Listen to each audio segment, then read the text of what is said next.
Hello Aries, Sun, Moon, Rising, and Venus signs. Kamusta kayo? Sana po'y nasa mabuti kayong kalagayan. Welcome back po sa Star Tarot. Kung bago kayo rito, welcome din kayo. Thank you sa inyong support. I truly appreciate it. God bless you all po. We have Emperor energy. Napakaganda because Emperor energy is about stability, no, Aries?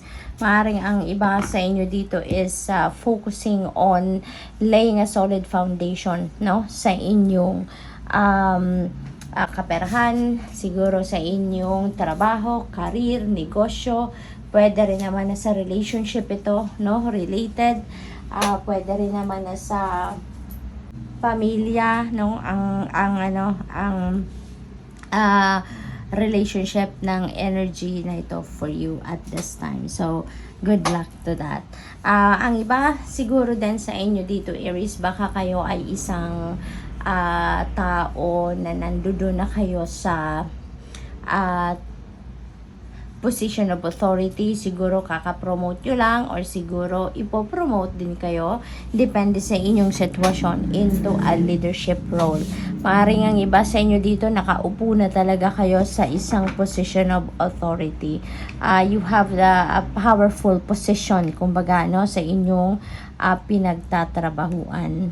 So what else? We have Nine of Pentacles, really gorgeous energy pagdating naman sa inyong kaperahang aspeto, no? Kasi this is you reaping the rewards of your hard work dito. Ngayon, may enjoy nyo na yung bunga ng inyong pagsisikap, no? Kaya magkakaroon kayo dito ng financial success, financial gain, merong karagdagang kayamanan dito para sa inyo. So, napakaganda, no? This is a time of you going to enjoy kung ano man yung bunga ng inyong pagsisikap, no? You worked hard for it, deserve ninyong i-enjoy yan, i-embrace ninyo at i-savor ninyo, no, Aries? What else? We have King of Swords in reverse. Maybe ang iba din sa inyo dito, no? So since nasa power kayo, Aries, maaring ang iba sa inyo naaabuso din, no, yung inyong kapangyarihan. No, maaring may mismanagement dito na nagaganap sa inyong posisyon or sa inyong kinatatayo ang estado sa inyong trabaho. Maaring ganon ang ganap. Probably then na nasa position kayo dito, nasa position of authority kayo, pero siguro you are also being dictated by someone else. Maaring kayo ay minamanipula ng ibang tao, no? Maaring ganon din ang ganap dito. What else? We have Nine of Swords in reverse. Napakaganda nito kasi you are on the healing process, no? You are healing already from whatever situation this is na pinagdaanan ninyo, na medyo nahirapan kayo, na-stress kayo, bumigat talaga ang pakiramdam ninyo dito, nag-suffer kayo, no, ng stress, anxiety, yung ganon. Pero ngayon, you are going to recover na, or siguro nga, nandoon na kayo sa recovery stage, nagsisimula na kayong makaramdam ng kaluwagan sa inyong dibdib, kalinawan sa inyong isipan, maganda na yung inyong yung inyong pakiramdam, at wala na siguro yung depression na naramdaman ninyo or yung kahirapan sa inyong pag-iisip, kasi siguro there are so many things, no, na iniisip ninyo. Kaya nag-worry kayo to the max, no? So siguro nalagpasan nyo na ang sitwasyon na yan ngayon, Aries. We have Five of Cups. Ayan, so probably ito yung pinanggagalingan ninyo. Kaya kayo nagkaroon dito ng depression, kaya kayo siguro nagkaroon ng hirap, no, sa inyong bigat, sa inyong dibdib, you know, kaguluhan sa inyong isipan, maybe because of this Five of Cups energy.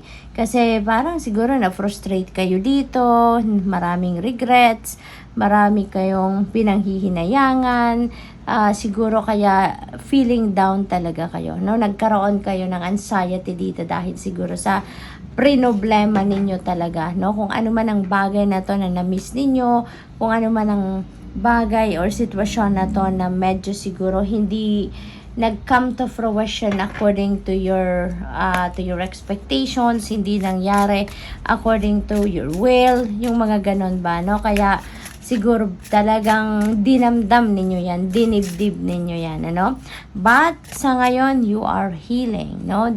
Matatapos na din ang inyong kalungkutan, matatapos na din ang bigat sa inyong dibdib, kaya this is really a beautiful energy din kasi papunta na kayo doon sa pagbabagong buhay, magsisimula kayong muli, no? We have the Emperor energy dito. Things are going to be back in order na, kaya magiging maayos na muli ang inyong sitwasyon.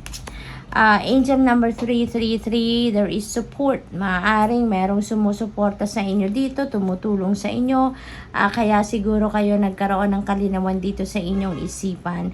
Kaya siguro kayo makakawala sa energy na to ng 5 of Cups dahil din sa tulong ng iba, no? So sabi dito, seeing the angel number 333 is a sign that it's time to focus inward, work on your skills, discover your talents, and use your imagination. Unleash your inner artist. Doing so will boost your self-esteem and sense of competence. It does wonders for your sense of purpose and contributes to your community. Napakaganda naman. We have angel number 0808.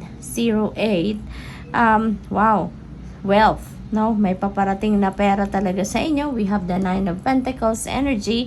Kaya most likely talagang marami, no, ang madadagdag sa inyong kayamanan. Maraming pera ang maaaring dumating sa inyo dito. You will enter a time of expansion. So begin taking steps toward achieving your ultimate objective immediately.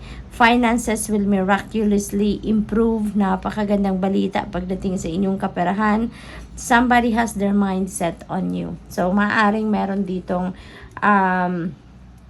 merong romantic interest din siguro dito sa inyo. Merong gustong manligaw siguro sa inyo or gustong magpahayag ng kanyang pag-ibig or pagmamahal sa inyo at this time, Aries. So, good luck.